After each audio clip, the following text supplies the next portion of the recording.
Hello and greetings to all of you that are present in this live call, and all of you that are present in spirit, and all of you that are listening to the replay. Today is a special presentation for me because I believe it to be my last with AIHM after 10 years. And so I was there at the founding of this offering of AIHMs in 2015, and I was asked by the team to put together a course on Hippocratic medicine after my research and exchanges in the Muslim world around the ongoing and living tradition of Hippocratic medicine. And since then I've overseen the traditional medicine component of AIHM's integrative medical training. And I believe it's about 1,000 graduates have been through over the last decade. And it's been an incredible honor to be able to teach and mentor and support and speak with so many of my colleagues across the oceans. And so since this is my last lecture, then I'd like to go big before I go home. And the subject of today is my attempt to leave the stage, the AIHM stage, with the deepest offering that I'm currently capable of, or at least that I am of today. And so I'm going to be speaking about healing the myth of medicine and going beyond the hero's journey. So what do I mean by this? Let me start by saying the presence of so many doctors inside integrative medical education programs like this is itself symptomatic of a move away from the medicine of the 20th century. And that move away has been started and led by our patients. And so many people have had a sense that medicine, where it has landed, despite its incredible strengths, despite the fact that few would argue that in a life or death situation after a horrendous car accident, where you want to be is in an ER ward, right? Despite the advancements, the incredible life-saving technologies and medicines that are utilized at present in modern medicine. Despite all of this, both patients and doctors are yearning for more.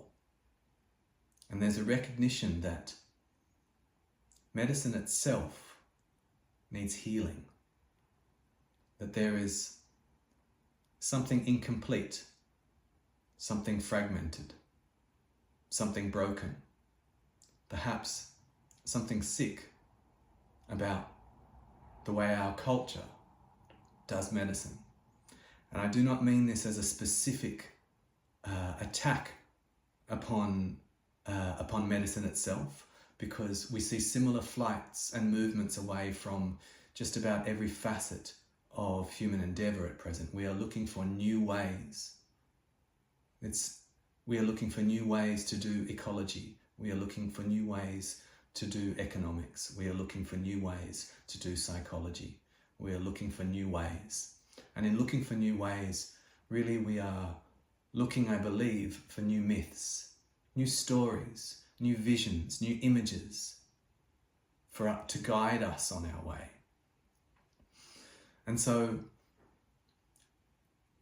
one way for me to tell the story about where we are at present is through the story of heroic medicine. And heroic medicine is a term that tends to apply to 18th and 19th century medicine, the early years of modern medicine.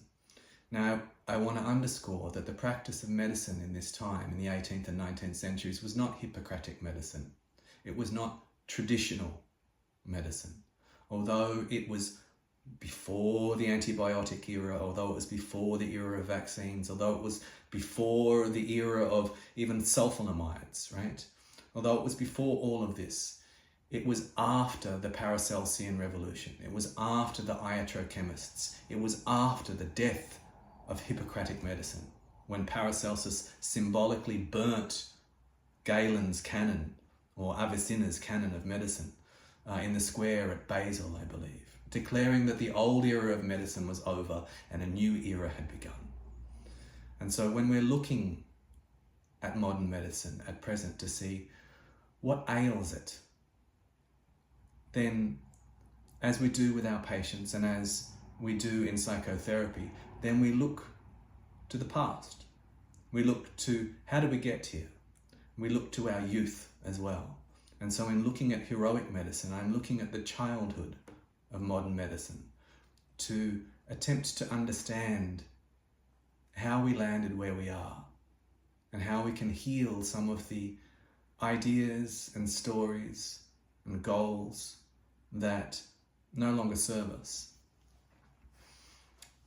And the image at the heart of heroic medicine, the image at the heart of heroic medicine is really the death of George Washington, the death of the President of America, right? And although you probably know this story, I'll repeat it briefly here. And that is that one night George Washington awoke in his old age with a sore throat, and he sent for the doctor, and the doctor performed heroic medicine. He performed significant and heroic interventions. Rather than giving George Washington some echinacea for his sore throat, rather than a range of less heroic interventions, he was bled, right? Because bloodletting was the central practice of heroic medicine through the 18th and 19th centuries. And although this had its precedent in Chinese medicine and Ayurvedic medicine and Hippocratic medicine, it was done in a way that was nothing like traditional medical practices. It was done in a big, heroic manner. And so George Washington was bled. And when he didn't get any better, several hours later, and actually looked worse, then his doctor called two more doctors, and there was 3 doctors there. And then they performed more heroic interventions. His throat was blistered with cantharis beetle, a strong caustic medicine, and his throat was blistered. His soles were blistered with cantharis, the blister beetle, as well. Enemas were administered. And then he was bled again. And then he was bled again. In total, almost 50% of his blood was taken, until finally, hardly able to speak, covered in blisters, having been evacuated and bled dry, George Washington died by medicine. Not just George Washington, but George Washington as one of the founding fathers of that country whose dream is freedom, right? The president was killed by medicine inadvertently, right? The treatment was a success, but the patient died, right? Arguably not the first, but the most dramatic of our iatrogenic deaths. Iatrogenic deaths, which now to this day are either the leading cause of death in the United States, or the second or the third, depending which research you base that upon, right? Iatrogenic death to this day has killed more people in the United States than every single war that it's engaged in from Independence Day to in the Civil War through to today. Iatrogenic death.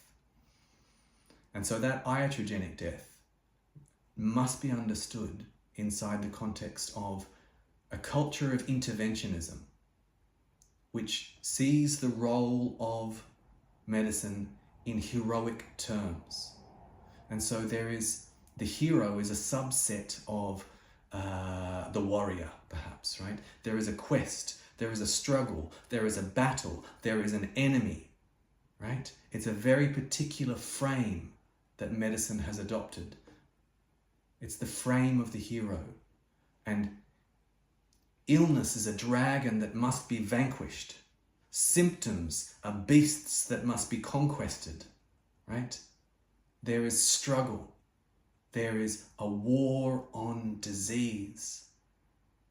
And some of our most treasured medicines are called antibiotics against life.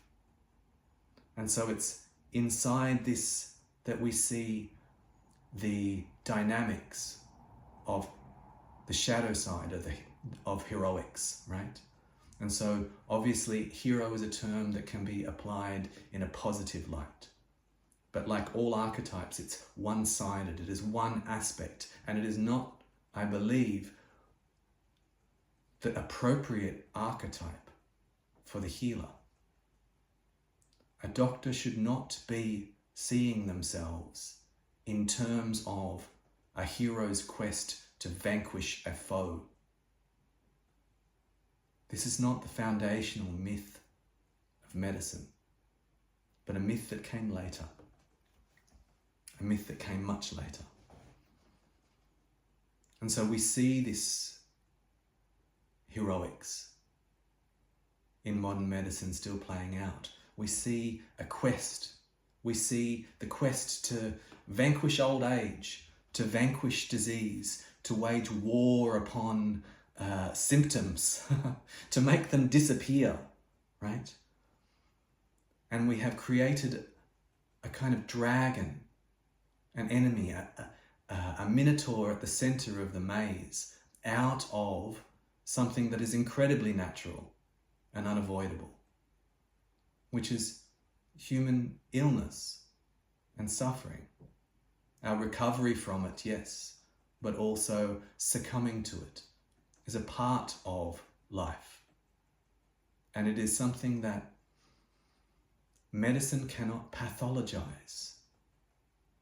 If it pathologizes the very unavoidable nature of human illness, of getting colds, of getting sick, right? Ultimately, of suffering.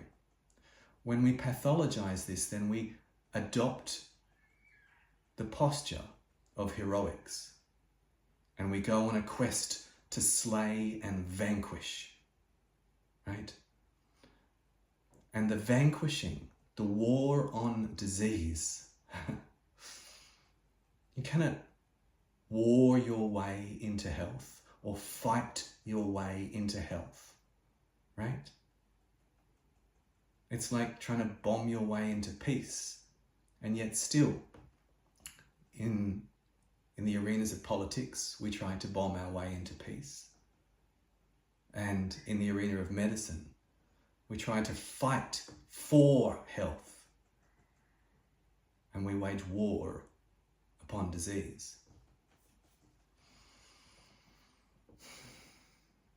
I think at the heart of this is a loss of the guiding myths and metaphors of traditional medicine, of traditional culture, of old cultures.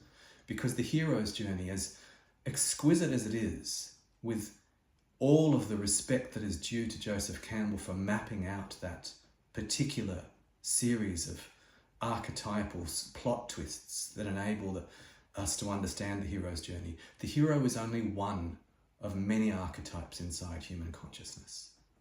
The hero is not the lover. The hero is not the king. The hero is not the crone. The hero is not the mother. And the hero is not the healer. The hero is not the healer.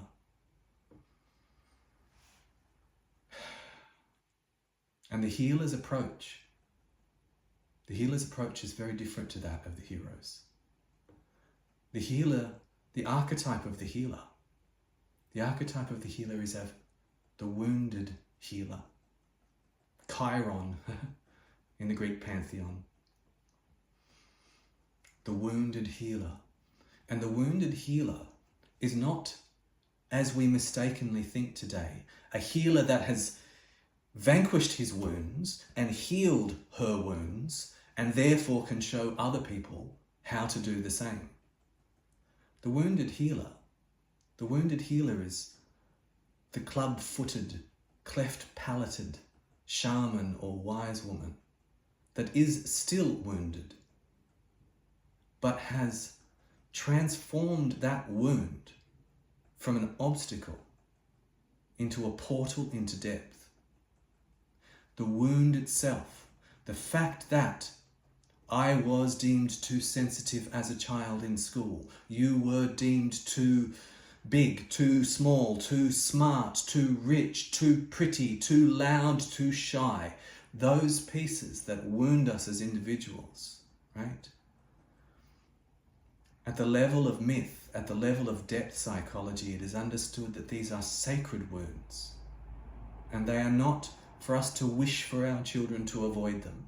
As much as a father that I don't want to see my children suffer, I understand that adversity, challenge, defeat, illness, heartbreak, and suffering are necessary for them in their journey of soul making.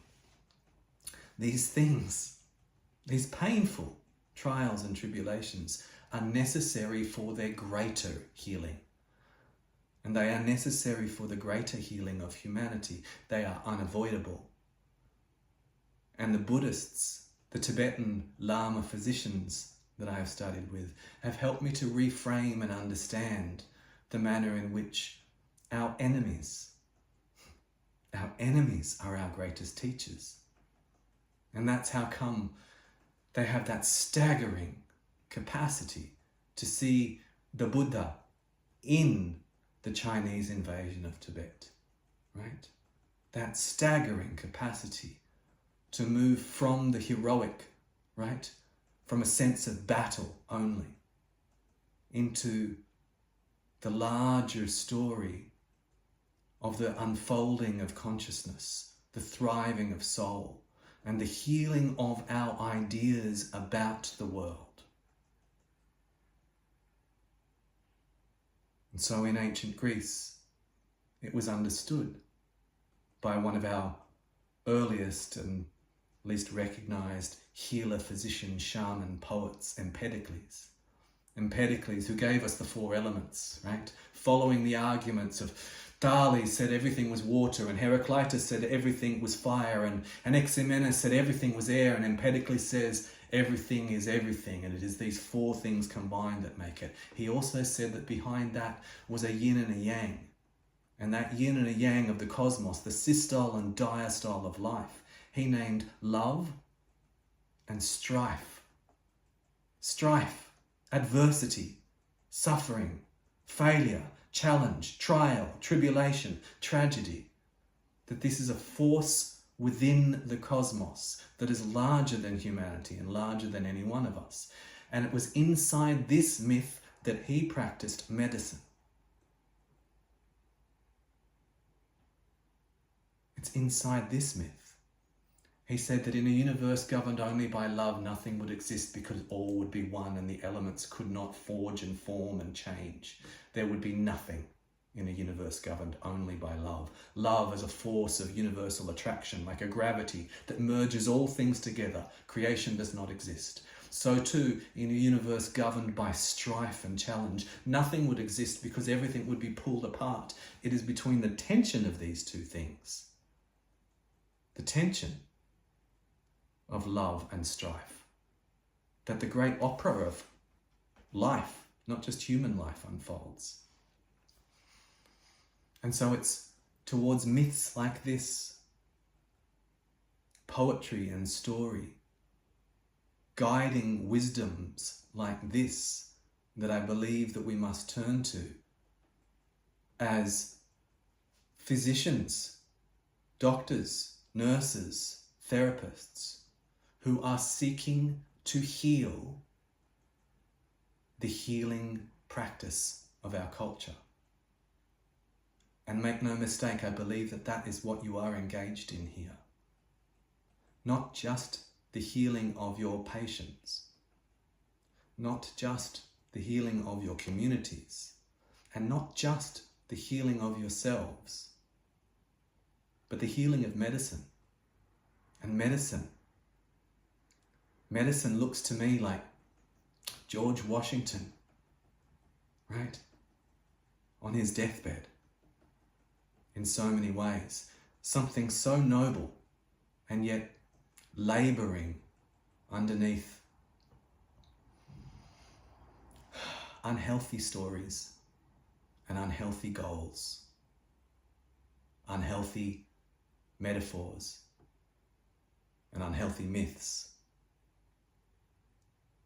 And so you who are here in my final cohort of budding integrative GPs and MDs, you are the next generation of physicians. And although you may have identified your desire to become more effective physicians by learning about things like nutrition as well, although you may have identified your desire to integrate new knowledge and new skills, and to integrate your practice with the practice of other forms of therapy with acupuncturists and psychotherapists and traditional medicine practitioners such as myself, although you may have identified these desires,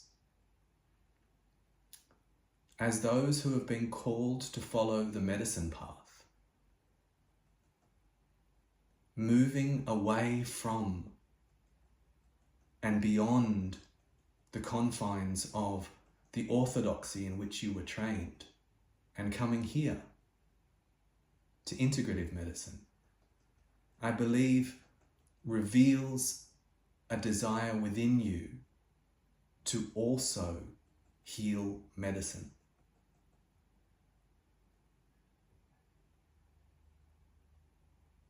In doing this, in embarking on this journey, rather than seeing it in terms of a heroic quest to heal medicine, rather than seeing it in those terms, I believe what we see here is a return to the medicine path.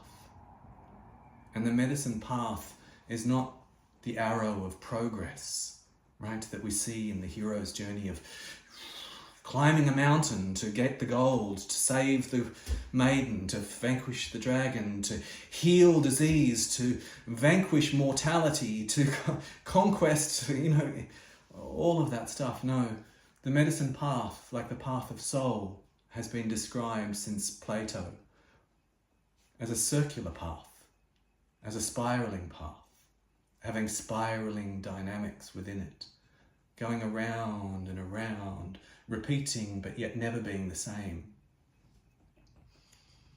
And in walking that spiraling medicine path, in traversing that labyrinth, I believe that what we have in the West at present is the first glimmers of the rebirth and the re-emergence of the shaman.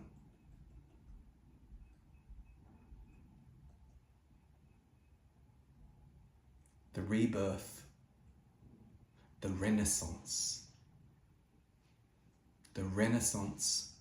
of medicine.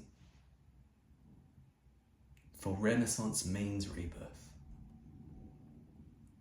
And if I could offer any goal that is worthy of you in these endeavors here, as you study and then practice this new form of medicine, integrative medicine, which is a very ancient form of medicine that requires your own integration as human beings and healers. If I could offer any goal that is worthy for us to follow, it is to usher in a second renaissance in the West. Not just a renaissance in medicine, but a renaissance in culture. Because as physicians, we have an inescapable duty of care towards the whole village of humanity. And so our healing is not just, like I said, for the healing of medicine, but for the healing of our culture. And nothing less than a second Renaissance, I believe, can take us towards that goal. Thank you. It's been a privilege.